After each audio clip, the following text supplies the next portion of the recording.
और इस वक्त एक बड़ी खबर सामने आ रही है, मनीष सिसोदिया को जमानत मिल गई है। तो इस वक्त की सबसे बड़ी खबर, ब्रेकिंग न्यूज इस वक्त की मनीष सिसोदिया को लेकर। लंबे समय से वो जेल में थे और देखिए आज ये फैसला आया है, उनको जमानत मिल गई है। ये बड़ी खबर इस वक्त मनीष सिसोदिया के लिए, बड़ी राहत मिली है शराब घोटाले में। मनीष सिसोदिया के मामले पर उनकी जमानत पर आज सुनवाई थी सुप्रीम कोर्ट से, ये बड़ी राहत मिली है मनीष सिसोदिया को। और अब खबर यह है इस वक्त की बड़ी कि मनीष सिसोदिया को जमानत मिल गई है। ये बड़ी राहत है मनीष सिसोदिया के लिए, आम आदमी पार्टी के लिए। शराब घोटाले में लंबे समय से मनीष सिसोदिया जेल में थे और लगातार उनकी बेल की एप्लीकेशन रिजेक्ट हो रही थी। लेकिन अब देखिए सर्वोच्च अदालत में आज जो सुनवाई थी उसमें उनको बेल ग्रांट कर दी गई है। 17 महीने बाद ये रिहाई हुई है। 2023 26 फरवरी को वो गिरफ्तार हुए थे और अब देखिए जमानत मिल गई है 17 महीने बाद। 10 लाख का बेल बॉन्ड भरने की शर्त भी है जमानत के साथ, और इसी शर्त के साथ उनको जमानत मिल गई है। शराब घोटाले में 17 महीने से जेल में थे मनीष सिसोदिया और गिरफ्तारी 2023 26 फरवरी को हुई थी। लेकिन अब 17 महीने के लंबे अंतराल के बाद और कई बेल रिजेक्शंस के बाद आखिरकार उनको जमानत मिली है। 10 लाख के मुचलके पर मनीष सिसोदिया को यह जमानत मिली है सुप्रीम कोर्ट की तरफ से। बड़ी खबर हम आपको बता रहे हैं इस वक्त की, शराब घोटाले में 17 महीने से जेल में बंद मनीष सिसोदिया को आखिरकार जमानत मिल गई है और आज इस पर सुनवाई तय थी। और देखिए अब खबर भी आ गई कि सर्वोच्च अदालत ने उनकी जमानत दे दी है, उनके बेल को ग्रांट कर दिया है। 10 लाख के बेल बॉन्ड, 10 लाख के मुचलके पर यह जमानत दी गई है।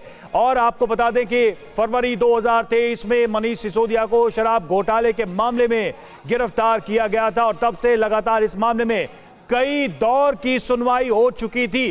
पीयूष पांडे हमारे साथ ज्यादा जानकारी के साथ जुड़ चुके हैं। पीयूष, फाइनली मनीष सिसोदिया को जमानत मिली है, क्या कहा गया है जमानत देते वक्त कोर्ट की तरफ से? भी सच के रास्ते पे चलते हुए कुर्बानियां दे रही हैं। आज 1.5 साल बाद हमारा नेता, वो नेता जिसने शिक्षा क्रांति लाई, वो नेता आज हमारे बीच में आने वाला है।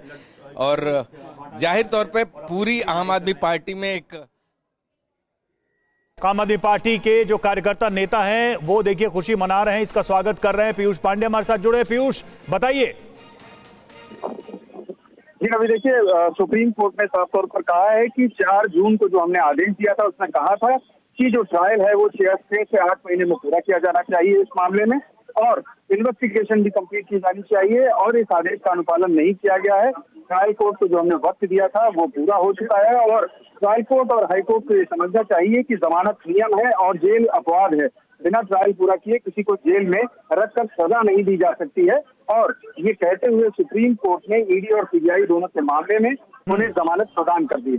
जी रवि, और इसमें 10 लाख के बेल बॉन्ड की भी बात कही गई, और कुछ शर्तें हैं क्या या सिर्फ एक निजी मुचलके के आधार पर यह बेल दिया गया है? सीबीआई और बिल्कुल देखिए, इसमें अभी उन्हें 10 लाख का बेल बॉन्ड भरने का निर्देश दिया गया है और 10 लाख का बेल बॉन्ड भरने के बाद जब लोअर कोर्ट ऑर्डर कर देगी इस मामले में, तब फिर इसके बाद उन्हें जेल से रिहाई मिलेगी और इस मामले में उन्हें 10 लाख का बेल बॉन्ड भरना होगा। जी रवि, इस आदेश के बाद से क्या यह माना जाए कि इस मामले में जो दूसरे लोग, सेम केस में जो दूसरे लोगों पर केसेस चल रहे हैं या वो जेल के अंदर है, उनके लिए भी राहत मिल सकती है?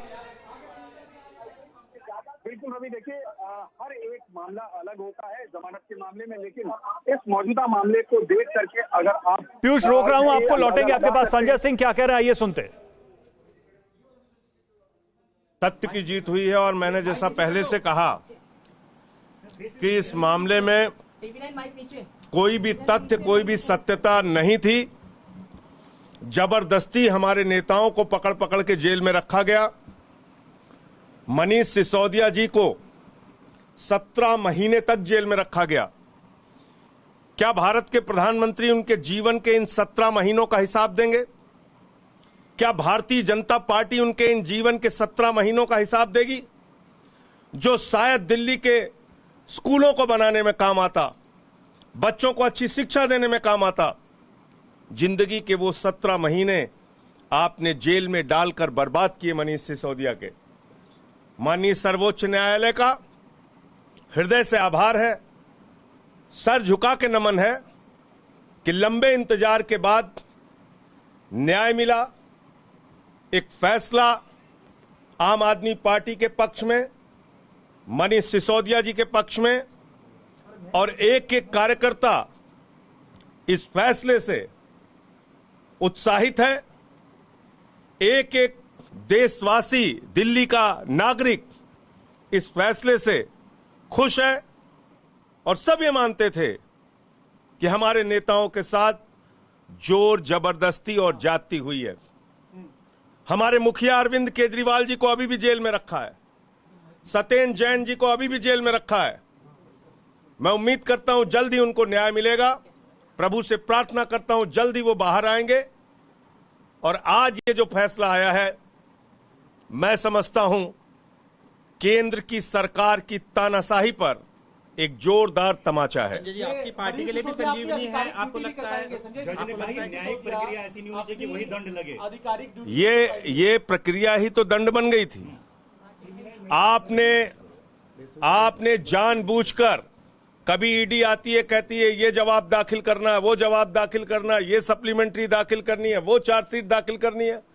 आपने 17 महीने यही तो खेल खेला मनीष सिसोदिया के साथ। तो इसलिए मैं कह रहा हूं कि फिर दोहरा रहा हूं, एक पैसे मनीष सिसोदिया के घर से बरामद नहीं हुए, एक पैसे उनके बैंक अकाउंट से बरामद नहीं हुए, एक पैसे उनके यहां से कोई सोना गहना प्रॉपर्टी नहीं मिला। आपने जबरदस्ती एक आदमी को सिर्फ अपनी राजनीतिक द्वेष और दुर्भावना के कारण जेल में रखा और आज उस व्यक्ति को न्याय मिला है। मैं हृदय से सर झुका के माननीय सर्वोच्च न्यायालय के इस फैसले का नमन करता हूं। केजरीवाल जी को लेकर उम्मीद बढ़ गई है आप लोगों की कि जल्दी जमानत? निश्चित रूप से अरविंद केजरीवाल जी को भी जल्द जमानत मिलेगी, वो भी जल्द ही बाहर आएंगे। दिल्ली में चुनाव है संजय जी, दिल्ली में चुनाव है, मजबूती मिलेगी दिल्ली के विधानसभा चुनाव के लिए और हमारे पार्टी के एक एक कार्यकर्ता के लिए बहुत बड़ी खुशखबरी है और इससे निश्चित रूप से हम लोगों को बहुत ताकत मिलेगी और जल्द ही हमारे मुखिया अरविंद केजरीवाल जी और सत्येंद्र जैन जी भी बाहर आएंगे। पीयूष हमारे साथ इस वक्त जुड़े हुए हैं और साथ ही अंशुमन यादव मनीष सिसोदिया के घर से जुड़े हुए हैं। पीयूष के पास हम सीधे चलते हैं, फिर चलेंगे अंशुमन के पास। पीयूष, जिस तरीके से हम संजय सिंह को भी सुन रहे थे, वो सीधे तौर पे कह रहे थे कि बार बार ये कोशिश की गई कि मनीष सिसोदिया को बेल ना मिले, बाहर ना मिले, लेकिन फाइनली उनको राहत मिली। एक बार हम आपसे समझना चाहेंगे, कोर्ट ने किस ग्राउंड पर फाइनली बेल ग्रांट किया है मनीष सिसोदिया को? बिल्कुल रवि, देखिए सुप्रीम कोर्ट ने इस मामले में 4 जून को एक आदेश दिया था जब यहाँ पर मनीष सिसोदिया की ओर से जमानत की मांग की गई थी और तब ट्रायल कोर्ट में बेल पिटीशन पेंडिंग थी और वो बेल पिटीशन रिजेक्ट हो गई बाद में। और सुप्रीम कोर्ट ने उस दौरान कहा था कि 6 से 8 महीने के भीतर आप इस मामले में निपटारा करें और जो जांच थी उसको भी एक्सपीडाइट करने के लिए कहा गया था।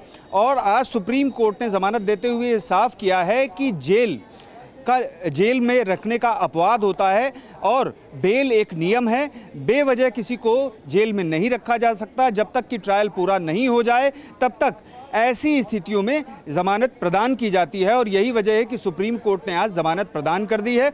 और अब मनीष सिसोदिया जो दिल्ली के पहले उप मुख्यमंत्री थे और अब वो जेल से बाहर आकर के फिर राजनीति की गलियारों में फिर से एक बार वो अपनी जगह बनाएंगे। और जी, अरविंद केजरीवाल चूंकि जेल में है तो ऐसी स्थिति में वो आम आदमी पार्टी का नेतृत्व एक बार फिर से करेंगे। और यहाँ पर जो बार बार सवाल उठ रहे थे कि जेल में रहते हुए अरविंद केजरीवाल किस तरह से सरकार चला सकते हैं, तो ऐसी स्थिति में मनीष सिसोदिया का बाहर आना बहुत बड़ी राहत की खबर है। और सुप्रीम कोर्ट ने अपने आदेश में ये साफ कर दिया है कि जो ईडी और सीबीआई की तरफ से दलीलें दी गई हैं वो आपस में कंट्राडिक्टरी हैं। उनका ये कहना है एक तरफ कि जांच में बड़े पैमाने पर गवाह हैं और इस वजह से कड़ियां जुड़ नहीं रही हैं, और जबकि दूसरी तरफ ये कहा जा रहा है कि वो गवाहों को आसानी से प्रभावित कर सकते हैं, जबकि ऐसी कोई स्थिति नजर नहीं आती। जो ट्रिपल टी का टेस्ट है, यानी कि ट्रिपल टी विदेश भाग जाने की या कहीं